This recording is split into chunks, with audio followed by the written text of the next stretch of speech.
بسم الله الرحمن الرحيم.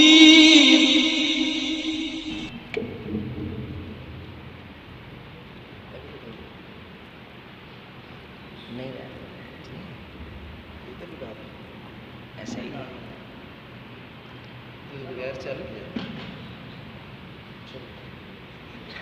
السلام علیکم ورحمۃ اللہ وبرکاتہ.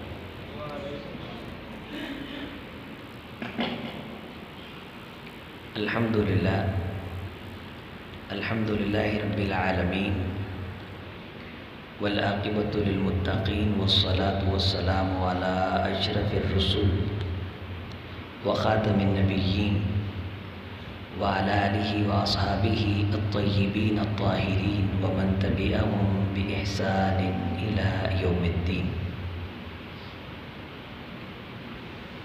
قال اللہ تعالی فی کلامہ الحمید من ذا الذی یقرض اللہ قرضا حسنا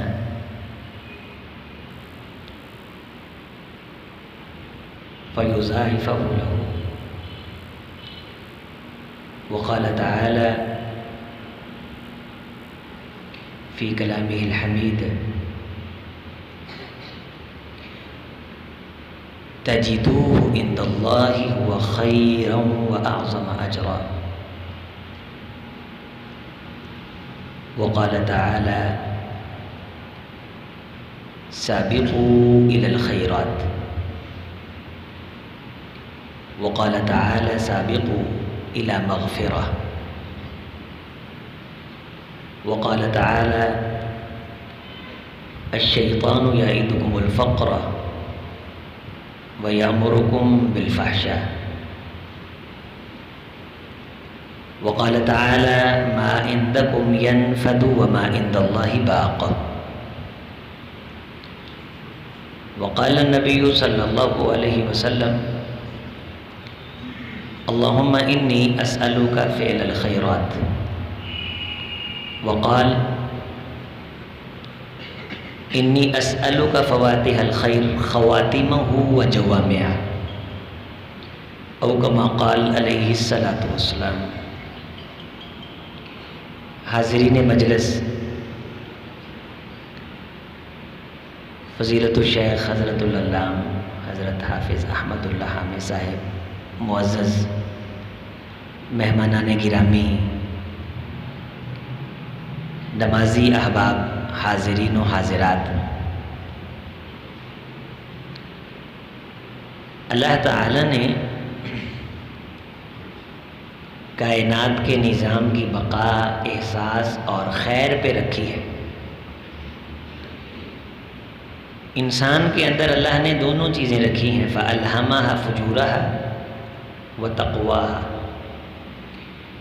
کہ ہم نے اس میں فجور بھی رکھے ہیں اور اس کے اندر تقوی والے جو معاملات ہیں ان کا جذبہ بھی ہم نے اس میں رکھا ہے، اور پھر اسے اختیار دیا ہے کہ یہ جس مرضی ذخیرے کو کام میں لے آئے. ذخیرے دونوں اس کے اندر موجود ہیں. پھر اگلی بات یہ بتائی کہ اما شاکرا و اما کفورا. انجام بتایا انا اعتدنا للکافرین سلاسل واغلالا وسعیرا ان الابرار یشربون من کأس کان مزاجها کافورا. ساتھ میں یہ بتایا کہ جو خیر والے کام ہیں وہ بالمقابل بنسبت شر والے کاموں کے انسان کو زیادہ لطف دیتے ہیں، انسان کو وہ زیادہ مزہ دیتے ہیں. لیکن بعض دفعہ ہوتا یوں ہے کہ انسان کا جسم شر اور برائی کا عادی ہو جاتا ہے تو خیر والے کام سے اسے دلچسپی نہیں رہتی. کسی انسان کی زندگی میں جب یہ دن آئے کہ خیر والے کام میں، خیر والی مجلس میں، خیر والی بات میں، خیر والی محفل میں بیٹھ کے اسے لطف نہ آئے تو اسے سمجھ لینا چاہیے کہ اللہ کی جو ناراضی ہے میں اس طرف جا رہا ہوں. اس کے علاج کے لیے کسی دانا، کسی اللہ والے، کسی عارف باللہ کی طرف ذائقوں سے محروم ہو گئی۔ زبان تو محسوس کرتی ہے، لیکن ناک کے ذریعے سے میرے سامنے گندگی پڑی ہو یا خوشبو پڑی ہو، مجھے کسی قسم کا کوئی امتیاز اور کسی قسم کا فرق محسوس ہوتا ہی نہیں، چونکہ مجھے آتی نہیں ہے۔ آپ سب جانتے ہیں کہ پچھلے سالوں میں جب کورونا کی وبا پھیلی تو اس کی کچھ نشانیاں اطباء اور ڈاکٹروں نے بیان کی تھی کہ اس میں ایک تو یہ کہ ناک کی مہک، جسے ہم قوت شامہ کہتے ہیں، وہ چلی جاتی ہے، اور دوسرا زبان کا ذائقہ وہ ختم ہو جاتا ہے۔ میں اس بات کو اس لیے بھی مانتا ہوں کہ یہ صورتحال مجھے اپنے ساتھ بھی پیش آئی کہ کورونا کے دنوں میں بھی بخار کے اندر مبتلا ہوا، اور ناک نے خوشبو محسوس کرنا چھوڑ دی اور زبان نے ذائقہ محسوس کرنا چھوڑ دیا۔ تو فکر پڑ گئی کہ میں فوری علاج کرواؤں، کہیں نقصان نہ ہو جائے، اپنے آپ کو قرنطینہ کروں، میڈیسن لوں، گھر والوں سے دور رہوں، تاکہ جلدی جلدی میرے جو احساس ہیں، حواس ہیں، وہ کام کرنے لگیں۔ 2-3 دن کے بعد جب مجھے خوشبو آئی تو میں نے اللہ تعالیٰ کا شکریہ ادا کیا کہ میں کائنات میں آ گیا۔ اب اصل مسئلہ یہ ہے کہ ہمارے وہ جو گلینڈ ہے نا، جو کسی دور میں دین اور خیر کی باتیں سن کے مزہ محسوس کرتے تھے، وہ گلینڈ متاثر ہو گئے۔ ہمیں وہ خوشبو جو آیا کرتی تھی، جس کے لیے ہم بے چین ہوا کرتے تھے، ایسی مجلسوں کو تلاش کیا کرتے تھے جس طرح آسمانوں سے فرشتے اتر کے تلاش کرتے ہیں۔ حدیث میں آتا ہے، گلی کوچوں میں چلتے پھرتے انہیں جہاں سے خوشبو آتی ہے اللہ کے نام کی، پھر وہ وہاں بیٹھ جاتے ہیں۔ یہ خوشبو، یہ مہک، فَأَلْهَمَهَا فُجُورَهَا وَتَقْوَاهَا، یہ تقواها کی ایک عملی تفسیر اور تصویر ہوتی تھی۔ لیکن ہم اپنی آنکھوں سے دیکھتے ہیں کہ کسی جگہ سے ہم گزرتے ہیں، وہاں سے کوئی پانی کا پائپ گزرتا ہو تو اس میں لیکیج ہو جائے تو ہم فوری طور پہ اسے بند کرنے کی کوشش کرتے ہیں۔ جیسے جیسے دن بڑھتے جائیں گے، لیکیج کا پوائنٹ بڑھتا جائے گا اور اسے بند کرنے میں مشکلات پیش آئیں گی، مشکلات میں اضافہ ہوگا۔ اسی طرح جب فسق و فجور اور برائی کا خانہ دل میں کھلتا ہے، فوری طور پہ اس کا علاج کروا لیا جائے تو بڑا ہی آسان رہتا ہے۔ لیکن جب انسان کو دھت پڑ جائے دنیا کی مجلسوں میں بیٹھنے کی، اور آہستہ آہستہ آہستہ وہ لیکیج پوائنٹ اس میں اضافہ ہو جائے، وہ بڑھ جائے، تو پھر اس کو بند کرنا انسان کے لیے مسئلہ بن جاتا ہے کہ وہ پھر چیز انسان کی مجبوری بنا دی جاتی ہے، اور اس کے سامنے شیطان یہ جہاں تراشنے میں کامیاب ہو جاتا ہے کہ کہنے والے پاگل ہیں، تو جو کر رہا ہے وہ صحیح ہے۔ عزیز ساتھیو، میرے معزز دوستو، ہمیں مختلف چیزوں کے جائزے لینے کے ساتھ ساتھ یہ بھی جائزہ لینا چاہیے کہ کیا کہیں خوشبو آتی ہے کہ نہیں، کسی خوشبو کی طلب ہوتی ہے کہ نہیں، روح کو بھوک لگتی ہے کہ نہیں، کوئی خیر کا کام خاندان میں ہو، گلی کوچے میں ہو، مسجد اور محلے میں ہو، کسی عزیز دوست و بزرگ کا ہو، خاندان کے کسی کسمہ پرسی سے 2-4 شخص کا ہو، کسی یتیم بکس اور بیوہ کے لیے کوئی بھاگ دوڑ اور خیر کا کام ہو، کیا میرا جی چاہتا ہے یا ہر وقت میرا جی یہی چاہتا رہتا ہے کہ میں ہوں یہی تجھ کو دھن ہے، رہوں سب سے اعلیٰ، ہو دنیا نرالی ہو رہنا نرالا، کیا جیا کرتا ہے یوں ہی رہنے والا؟ یہ چیزیں ہمیشہ رہنے والی تو نہیں ہیں۔ لیکن عزیزان گرامی، انسان کو اللہ تعالیٰ نے خیر کا ڈپو بنا کے بھیجا ہے۔ پوری کائنات کے لیے سب سے بہترین اور خیر والی ذات حضرت محمد الرسول اللہ صلی اللہ علیہ وسلم کی ذات تھی، جن کے بارے یہ اعلان ہوا وما ارسلناک الا رحمتا للعالمین، کہ میں شفیق اور رحیم بنا کے بھیجا گیا۔ خیرکم لِأَهْلِهِ وَأَنَا خَيْرُكُمْ لِأَهْلِي، لوگوں بہترین خیر والا وہ ہے جو خاندان کے لیے باعث خیر ہو، اور میں محمد صلی اللہ علیہ وسلم اپنے گھر والوں کے لیے باعث خیر ہوں۔ تو خیر کے کاموں کا دائرہ کار بہت وسیع ہے۔ عزیز بھائی، خیر کے پروجیکٹ اور خیر کے کاموں کو آپ کے سامنے ڈسکس کر رہے تھے کہ یہ کام ہو رہے ہیں، یہ بھی کیا ہے، یہ بھی کیا ہے، یہ بھی کیا ہے۔ یہ جو خیر کے کام ہیں اللہ تعالیٰ نے ان کو اہل خیر کے ساتھ مشروط اور منسلک کر رکھا ہے، اور سب سے بڑا جو خیر کا منبع ہے جہاں سے قوم کو خیر کی طرف بلایا جاتا ہے وہ مسجد اور مدرسہ ہے، جہاں محمد رسول اللہ صلی اللہ علیہ وسلم کی تعلیم دی جاتی ہے۔ اور رسول اللہ صلی اللہ علیہ وسلم نے فرمایا کائنات کی تمام تر مجلسوں میں خیر والی مجلس وہ ہے جس میں اللہ اور اس کے رسول کی باتیں کی جاتی ہیں، اور قیامت کے دن کائنات کی ہر مجلس انسان کے لیے باعث افسوس ہوگی، باعث افسردگی ہوگی، باعث رنج اور غم اور باعث حسرت اور شرمندگی ہوگی کہ جس مجلس میں اس نے دنیا کی تو باتیں کی ہوں گی لیکن خیر کی کوئی بات نہیں کی ہوگی۔ پوچھا گیا اللہ کے رسول صلی اللہ علیہ وسلم کائنات کا عظیم ترین انسان کون ہے، اعلیٰ ترین اور افضل ترین انسان کون ہے؟ تو آپ علیہ الصلوۃ والسلام نے فرمایا ان خیر عباد اللہ، ان خیر عباد اللہ، ان خیر عباد اللہ۔ مختلف اس کے جوابات ہیں، آگے رسول اللہ صلی اللہ علیہ وسلم نے جو اس حدیث کے اس بات کے جواب میں ارشاد فرمائے ان میں 3-4 باتیں آپ کے سامنے رکھتا ہوں کہ کون سی چیزیں ہیں جو انسان کو خیر کا ڈپو بناتی ہیں۔ وَإِنَّ عِبَادَ اللَّهِ لَأُنَاسًا، بے شک اللہ کے بندوں میں سے کچھ ایسے خیر والے بھی بندے ہوتے ہیں،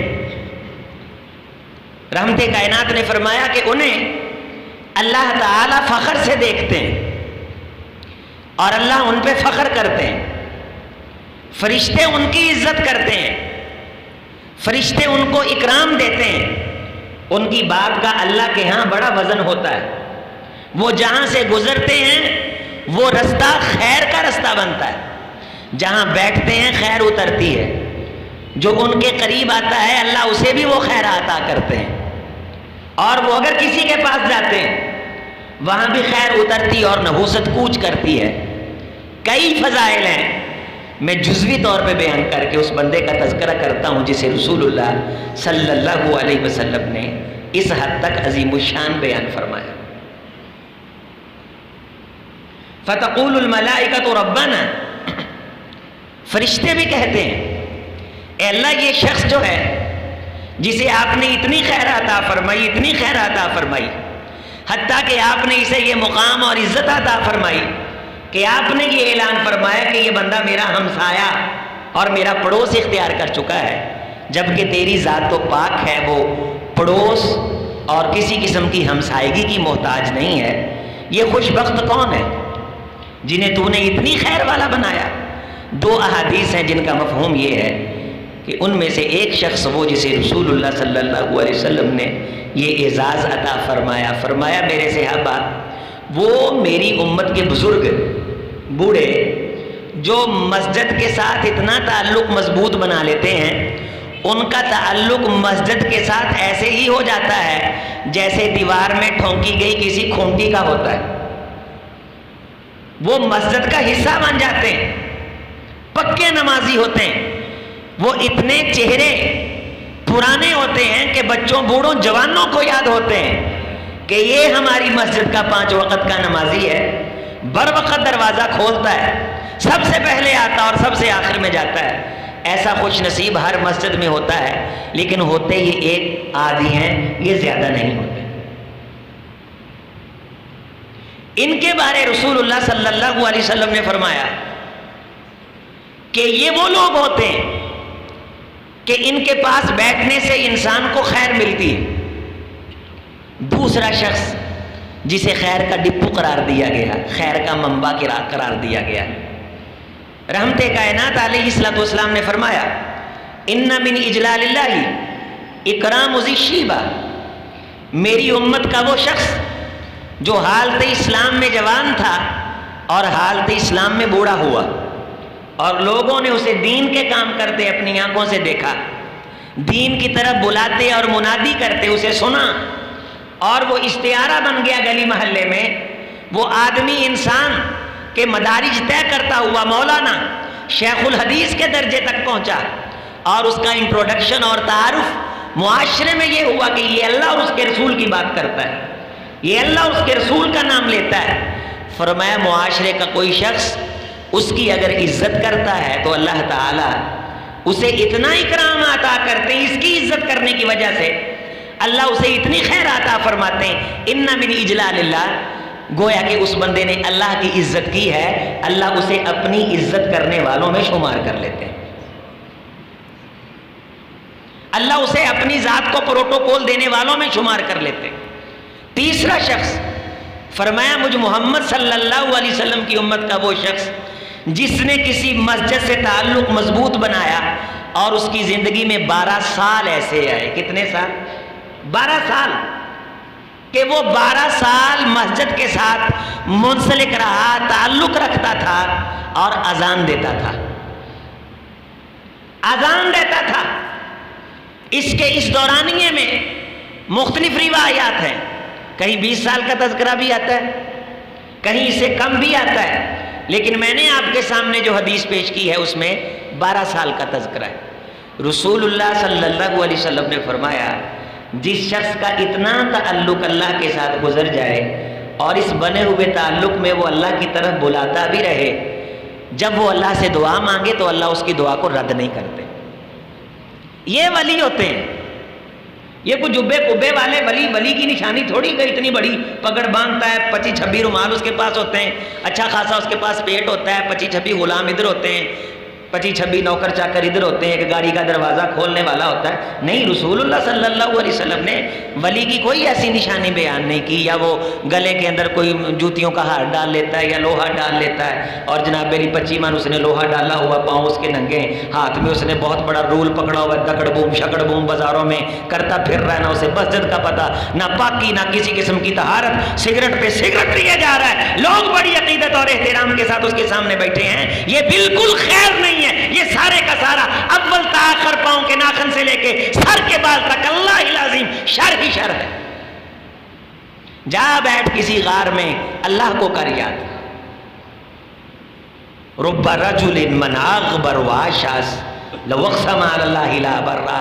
اللہ والے بندے تو وہ ہوتے ہیں جو سادہ منش ہوتے ہیں، سادہ مزاج ہوتے ہیں، اللہ سے تعلق بنا کے رکھتے ہیں، اور اگر وہ اللہ کی ذات پہ قسم ڈال کے اللہ سے یہ کہیں اللہ تجھے تیری پاک ذات کا واسطہ یہ کام کر دے، اللہ ان کی قسم کی لاج رکھ کے وہ کام کر دیتے ہیں۔ ان کا اللہ سے تعلق ہوتا ہے، درسگاہ سے، مسجد سے، محراب سے تعلق ہوتا ہے۔ کونین کے امام کے دور مبارک میں ایک شخص نے مسجد کے اندر یہ فانوس لگوائے، رحمت کائنات مسجد میں تشریف لائے، آپ کا چہرہ مسکرایا، پھول کلی بنا، اور آپ علیہ الصلوۃ والسلام کے چہرے پہ خوشی جب صحابہ نے دیکھی تو صحابہ کے پوچھنے سے پہلے کونین کے امام نے استفسار فرمایا من ینور، یہ فانوس کس نے لگائے؟ حضرت تمیم داری سب کہیے رضی اللہ تعالی عنہ، وہ سامنے آئے، یہ خیر کا ڈپو ہے، یہ خیر کے کام ہیں جو انسان کو منبع خیر بناتے ہیں۔ ورنہ تو ہمارے گھر میں کئی مہمان آتے ہیں، ہم کئی لوگوں کو کھانا کھلاتے ہیں۔ صحابی نے کہا اللہ کے رسول وصیت فرمائیے، تو آپ نے کیا فرمایا؟ لا یاکل طعامک الا تقی لا تصاحب الا مومنا۔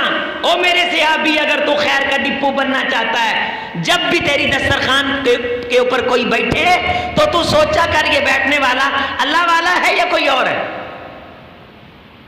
لا یاکل طعامک الا تقی ولا تصاحب الا مومنا۔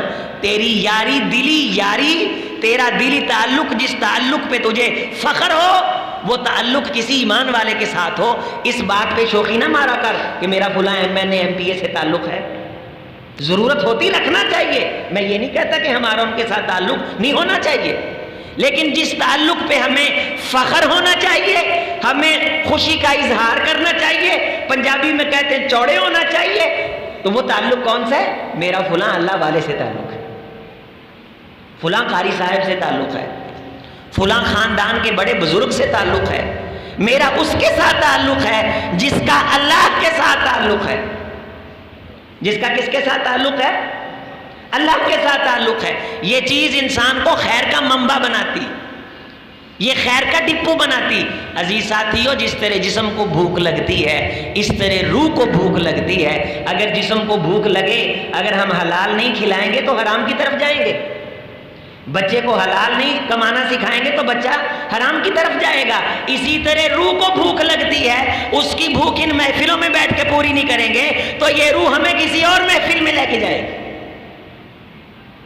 یہ کسی اور بزم میں لے کے جائے گی، یہ کسی اور مجلس میں لے کر کے جائے گی۔ پھر ہم ڈرامے کی مجلسوں میں بیٹھیں گے، ہم جیو کے سامنے، ایکسپریس کے سامنے، ہم سٹیج ڈراموں کے سامنے، ہم بھنڈوں کے سامنے بیٹھیں گے، اور وہ سارے کا سارا وقت ہماری زندگی کا ہمارے لیے شر بنے گا اور قیامت کے دن باعث شرمندگی بنے گا۔ رسول اللہ صلی اللہ علیہ وسلم نے فرمایا، میں ایک دن سویا تھا تو سوتے میں میری نیند جب گہری ہوئی، دو احادیث ہیں، ایک ترمذی شریف میں، ترمذی شریف کی جو حدیث ہے اس میں یہ تذکرہ ہے کہ رحمت کائنات علیہ السلام نے فرمایا میں نماز پڑھ رہا تھا تو نماز کے اندر میں سجدے میں گیا تو مجھ پہ اونگ غالب ہوئی۔ نماز کے دوران جب میں سجدے میں گیا تو مجھ پہ اونگ، نماز میں، حالت نماز میں سجدے میں تھا تو اونگ کی کیفیت غالب ہوئی، تو اس دوران مجھے اللہ کی زیارت ہوئی، اس دوران مجھے اللہ کی رأیت ربی فی المنام بھی ہے، رأیت ربی فی احسن صورت، حالت سجدہ میں اونگ کی کیفیت طاری ہوئی تو سجدہ لمبا ہوا، تو اللہ نے اس سجدے کے دوران مجھے خواب میں اپنی زیارت نصیب فرمائی۔ ہمارا اہل سنہ والجماعہ کا یہ عقیدہ ہے کہ رحمت کائنات علیہ السلام نے خواب میں اللہ کا دیدار کیا ہے، سچ مچ اپنی آنکھ سے اللہ کو نہیں دیکھا۔ بعض افراد ہمیں یہ کہتے ہیں بھی تمہیں تکلیف کیا ہے، اگر خواب میں دیکھ سکتے تو سچ مچ بھی دیکھ سکتے ہیں، تو میں یہ کہتا ہوں ہمیں تکلیف کوئی نہیں، ہم ٹھہرے غلام۔ رحمت کائنات نے فرمایا میں نے خواب میں دیکھا، ہم ایمان لائے، آپ ہی نے فرمایا میں نے سچ مچ نہیں دیکھا، ہم ایمان لائے، ہم تو ایمان لانے والی قوم ہے۔ رحمت کائنات نے دائیں دیکھ کے کہا ادھر اندھیرا ہے، سب صحابہ نے کہا اللہ کے رسول اندھیرا ہی ہے، جا کے پرکھنے کی کوشش کسی نے نہیں کی۔ آپ نے دائیں دیکھ کے کہا اس طرف روشنی ہے، سب نے وہ یک وقت کہا اے اللہ کے رسول ادھر روشنی ہی ہے۔ جب یہ آیت آئی قرآن مجید کی سورۃ البقرہ کی آخری دو آیات جب آپ پڑھتے ہیں اس پہ کبھی غور فرمائیے، للہ ما فی السماوات وما فی الارض ان تبدو، پڑھے سارے، ان تبدو خیرا او تخفوه ما فی انفسکم یحاسبکم، اگر کوئی برائی تم دل میں رکھو گے تو اس کا گناہ ملے گا، ظاہر کر کے اس بری ذہن میں آنے والی بات پہ عمل کرو گے تب بھی گناہ ملے گا، برا خیال دل میں لاؤ گے تب بھی، تبدو خیرا او تخفوه، خیر کا کام یا کوئی برا کام، خیر کا کام دل میں لاؤ گے تو ثواب ملے گا، برا کام دل میں لاؤ گے تو یحاسبکم بہ اللہ، اللہ اس کا محاسبہ کرے گا۔ جب یہ آیت آئی تو سارے صحابہ اجتماعی طور پہ اکٹھے ہو کے کونین کے امام کی بارگاہ میں آئے اور کہنے لگے یا رسول اللہ کلفنا ما نطیق، اللہ نے ہمارے اوپر وہ ڈیوٹی عائد کر دی ہے جس کو پورا کرنے کی ہمارے اندر استطاعت نہیں۔ اے اللہ کے رسول دل تو ہمارے قبضے میں نہیں ہے، دل میں کوئی خیال آ ہی جاتا ہے۔ صحابہ کرام فرماتے ہیں کہ مسجد نبوی کے اندر عجیب کیفیت تھی، سبھی بیٹھے رو رہے تھے اور زبان سے یہ جملہ کہہ رہے تھے کلفنا ما نطیق، ہمیں اس کام کے اندر اللہ تعالیٰ نے مکلف بنا دیا ہے کہ جس کی ہمارے اندر استطاعت نہیں۔ ابھی صحابہ کی طرف سے یہ بات آئی تو رسول رحمت علیہ السلام نے فرمایا میرے صحابہ بات غور سے سنو، تم محمد کے امتی ہو صلی اللہ علیہ وسلم۔ ابھی ٹریننگ چل رہی تھی، تم محمد کے امتی ہو صلی اللہ علیہ وسلم، سن لو آئندہ کے بعد اللہ کی طرف سے کوئی بات آئے تم نے سمعنا و اطعنا کہنا ہے. تم نے ساری مسجد سمعنا و اطعنا کی صدا سے گونجنے لگی. اے اللہ کے رسول ٹھیک ہو گیا. اے اللہ کے رسول ہمارے دل میں کوئی برا خیال آئے اس پہ اگر اللہ محاسبہ کرے، سمعنا و اطعنا، سمعنا یہ بڑی زبردست حدیث ہے. ان آیات کا شان نزول پڑھیے، صحابہ کی عظمت کھل کے سامنے آتی ہے. ان تبدو خیرا او تخفو، پوری آیات آپ پڑھتے ہیں رات کو سونے سے پہلے. یحاسبکم بہ اللہ فیغفر لمن یشاء ویعذب من یشاء واللہ علی کل شیء قدیر. آمن الرسول بما انزل الیہ من ربی والمؤمنون کل آمن باللہ وملائکتہ وکتبہ ورسلہ لا نفرق بین احد من رسلہ. آگے کیا ہے؟ سمعنا واطعنا غفرانک ربنا والیک المصیر. ساری مسجد اس اعلان سے گونج رہی تھی، سمعنا واطعنا. آپ بھی سب کہیے غفرانک ربنا والیک المصیر. ہم نے سنا، ہم ایمان لائے رسول کی بات پہ، چونکہ چنانچہ اگرچہ مگرچہ نہیں. اے اللہ ہمیں معاف کر. ہم نے یہ جو اللہ کے رسول کی بارگاہ میں آ کے کہا کہ ہمارے دل میں خیال آئے اللہ ہم سے پوچھے، ہم پھنس جائیں گے. غفرانک، ہمیں معاف کر. ہم اتنا بھی نہیں کہیں گے، ہم اتنا بھی نہیں کریں گے. الیک المصیر، تیری طرف لوٹ کے آنا ہے. آپ روایات اٹھائیے، ان آیات کی تفسیر پڑھیے. اسی دوران اگلی آیت آئی، لا یکلف اللہ نفسا الا وسعها. پچھلے حکم کو اللہ نے منسوخ کیا. نہیں میرے محمد کے صحابہ صلی اللہ علیہ وسلم، تم نے جب ماننے کے لیے سچے دل سے دم بھر لیا ہے تو ہم تمہارے دل میں آنے والے خیالات کی بنیاد پہ تمہاری پکڑ نہیں کریں. لا یکلف اللہ نفسا الا وسعها. جو چیز انسان کے قدرت میں نہیں، کنٹرول میں نہیں، قبضے میں نہیں، اس کے بارے ہم انسان سے سوال نہیں کریں گے. دل انسان کی مرضی سے نہیں دھڑکتا، تھوڑا دھڑکے زیادہ دھڑکے اللہ نہیں پوچھیں گے. گردے اسے بند کر دیں، رزلٹ کا مسئلہ بنے گا لیکن کوئی مسئلہ نہیں. لائٹ بند کر دیں. گردے، پھیپھڑے، خون، سیلز، یہ سارے انسان کی مرضی سے نہیں چلتے.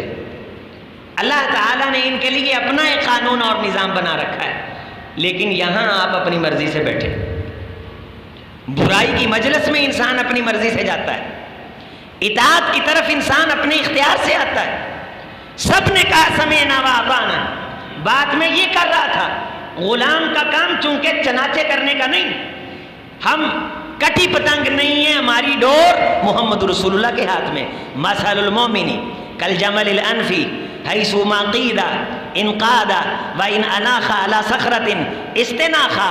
مومن کی مثال سدائے ہوئے نکیل زدہ اونٹ کی ہوتی ہے جس کی مہار اور لگام اس کے مالک کے ہاتھ میں ہوتی ہے. وہ اسے بٹھاتا ہے تو بیٹھ جاتا ہے، چلاتا ہے تو چل پڑتا ہے. و ان اناخ علی صخرۃ استناخا، اس کا مالک اس کو چٹان پہ بھی بٹھاتا ہے تو بیٹھ جاتا ہے، پتھر پہ بٹھاتا ہے تو بیٹھ جاتا ہے، گیلی جگہ پہ بٹھاتا ہے تو بیٹھ جاتا ہے، خشک جگہ پہ بٹھاتا ہے تو بیٹھ جاتا ہے. اور میری امت کے لوگوں، تم سب کی نکیل مجھ محمد کے ہاتھ میں صلی اللہ علیہ وسلم. میں نے تمہیں بٹھانا ہے، تمہارا کام بیٹھنا ہے. میں نے تمہیں چلانا ہے، تمہارا کام چلنا ہے. کونین کے امام نے فرمایا میں نے سچ مچ نہیں دیکھا، ہم ایمان لائے. آپ نے فرمایا میں نے خواب میں دیکھا، ہم نے اسے تسلیم کیا، ہم ایمان لائے. جب میں نے خواب میں دیکھا تو اللہ تعالیٰ نے میرے لیے کائنات کی کچھ حقیقتیں روشن کی. تجلی العبر. تو میں نے جب وہ حقیقتیں روشن دیکھیں تو کہیں کہیں مجھے کچھ فرشتے ہوئے جھگڑتے اور لڑتے نظر آئے. اللہ تعالیٰ نے مجھ سے پوچھا فیما یختصم الملأ الاعلی یا محمد صلی اللہ علیہ وسلم. اے میرے حبیب آپ یہ بتاؤ کہ یہ فرشتے جھگڑ کیوں رہے؟ تو میں نے کہا اللہ مجھے علم نہیں. مجھے اللہ نے اپنا ہاتھ میری کمر پہ پھیرا، احسست البرد بین ثدییہ، میں نے سینے میں اس کی ٹھنڈک محسوس کی. تو آپ صلی اللہ علیہ وسلم فرماتے ہیں اللہ نے مجھے دو چیزیں بتلائیں کہ یہ کفارات کے بارے جھگڑا کر رہے ہیں اور درجات کے بارے جھگڑا کر رہے ہیں۔ 3 چیزیں کفارات ہیں، 3 چیزیں درجات ہیں، 6 چیزیں ٹوٹل اللہ تعالیٰ نے وہ بیان فرمائی۔ ان میں چند چیزیں میں آپ کے سامنے رکھتا ہوں جو انسان کو خیر کا ڈپو، ملجا، ماوا اور منبع بناتی ہیں۔ ایک تو یہ کہ میری امت کا وہ شخص جو ہمیشہ وضو میں رہتا ہے۔ عزیزو ساتھیو، عادت بنائیے، کوشش کیجئے، اللہ سے دعا کیجئے اللہ ہمیں ہمیشہ وضو میں رہنے کی توفیق دے۔ فرمایا جب انسان وضو کرتا ہے تو آسمان سے ایک فرشتہ کہتا ہے ای ربی، اے میرے رب، اے میرے رب۔ یہ شخص جو ہے نا، رات کو سونے کے لیے بستر پہ آیا، اسے نیند بڑی آ گئی تھی، اسے نیند بڑی آ گئی تھی، لیکن اسے تیرے پیغمبر کا فرمان یاد آیا کہ جو وضو کر کے سوئے اس کی فضیلت ہی بڑی ہے۔ یہ پھر اپنی اس نیند کی کثرت اور غلبے کے باوجود بستر سے اٹھا، اس نے وضو کیا۔ من بات طاہرن طاہرہ کما بات طاہرن، اے اللہ جس طرح اس نے وضو سے اپنے جسم کو پاک کیا ہے، اے پاک پروردگار اس کے نام اعمال کو گناہوں سے پاک کر۔ فرشتہ اس کے لیے دعا کرتا، فرشتہ اس کے لیے دعا کرتا ہے۔ اس کے وضو کے بعد اس کے لیے جنت کے 8 دروازے کھلتے ہیں۔ یدخل من ایتھا شاء، جس مرضی دروازے کا انتخاب کرے اللہ اسے اس وضو کرنے کی بنیاد پہ خیر عطا فرمائیں گے۔ بیٹھے بیٹھے وضو ٹوٹ جائے دوبارہ وضو کیا کرو۔ یہ وضو کی نعمت بھی زندگی کے تھوڑے سے عرصے کے لیے ہوتی ہے، وگرنہ زندگی میں وہ دن بھی آتے ہیں کہ انسان ادھر وضو کر رہا ہوتا ہے تو درمیان میں کئی بار ٹوٹ جاتا ہے۔ اللہ ایسے عذر سے ہمیں محفوظ فرمائے۔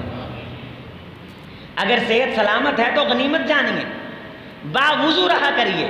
با وضو شخص پہ شیطان کا کوئی کاریوار نہیں چل سکتا ہے۔ پاکیزہ اور طاہر بندہ ہمیشہ پاک خیالات میں رہتا ہے۔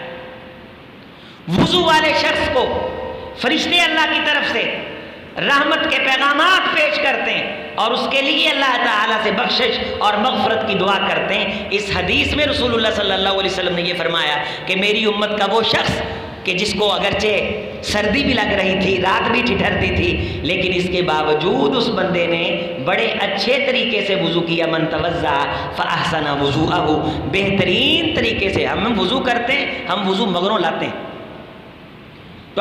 اڈا ٹوٹی چلائیے، پھرل پانی، 10-8 نمازی ادھروں اسی گلے کر دینے، 8-10 نمازی اسی ادھروں گلے کر دینے۔ یہ وضو کرنے کا کوئی طریقہ نہیں۔ اگر مختلف احادیث آپ پڑھیں تو ان میں یہ آتا ہے کہ 6 چھٹانک پانی۔ کتنا پانی؟ 6 چھٹانک پانی۔ نبی صلی اللہ علیہ وسلم نے اتنے پانی سے بہترین قسم کا وضو کر کے دکھایا، بہترین قسم کا وضو۔ ہاتھ دھو کے پہلے وضو آپ نے کیا، غسل خانے میں آپ گئے، شرمگاہ کو اچھی طرح دھویا دائیں ہاتھ کے ساتھ۔ شرمگاہ کے دائیں بائیں جسم میں سلوٹیں ہوتی ہیں، انسان کی مقعد ہے، یہ ساری جو جگہ اس کو اچھی طرح آگے پیچھے سے دونوں طرح اچھی طرح صاف کرنا، یہ طہارت اللہ کو بڑی محبوب ہے۔ رحمت کائنات علیہ السلام نے فرمایا ایک شخص کو قبر کے اندر 100 کوڑوں کی سزا سنائی گئی۔ 100 کوڑوں کی سلسلہ صحیحہ میں علامہ البانی رحمۃ اللہ علیہ نے اس کی سند کو تعدیل کے ساتھ صحیح پیش کیا۔ وہ رونے لگ گیا، بڑی دیر رویا، اللہ مجھے معاف کر دے۔ اللہ نے 10 کوڑے معاف کیے، پھر رویا، پھر اللہ نے 10 کوڑے معاف کیے، پھر رویا، پھر 10 کوڑے معاف کیے، روتا رہا، 10 کوڑے معاف ہوتے رہے، روتا رہا، 10 کوڑے معاف ہوتے رہے، آہستہ آہستہ اللہ نے اس کے 90 کوڑے معاف کر دیے۔ پھر رویا، 9 کوڑے پھر معاف ہو گئے۔ سلیت صوتاً، 1 کوڑا باقی بچا جو اسے مارا گیا۔ مولیت قبرہ النار، کونین کے امام نے فرمایا اس کی قبر آگ سے بھر گئی۔ صحابہ نے پوچھا اللہ کے رسول صلی اللہ علیہ وسلم اس نے جرم کیا کیا تھا؟ تو رحمت کائنات نے 2 باتیں ارشاد فرمائی۔ ان میں پہلی بات یہ ارشاد فرمائی کہ اس بندے نے اپنی زندگی میں ایک نماز بغیر طہارت کے ادا کی تھی، ایک نماز بغیر طہارت کے ادا کی تھی۔ طہارت خواب میں اللہ نے آ کے فرشتوں کو جھگڑتے دکھایا، اے محمد صلی اللہ علیہ وسلم بتلاؤ یہ بندے جھگڑا کیوں کر رہے ہیں؟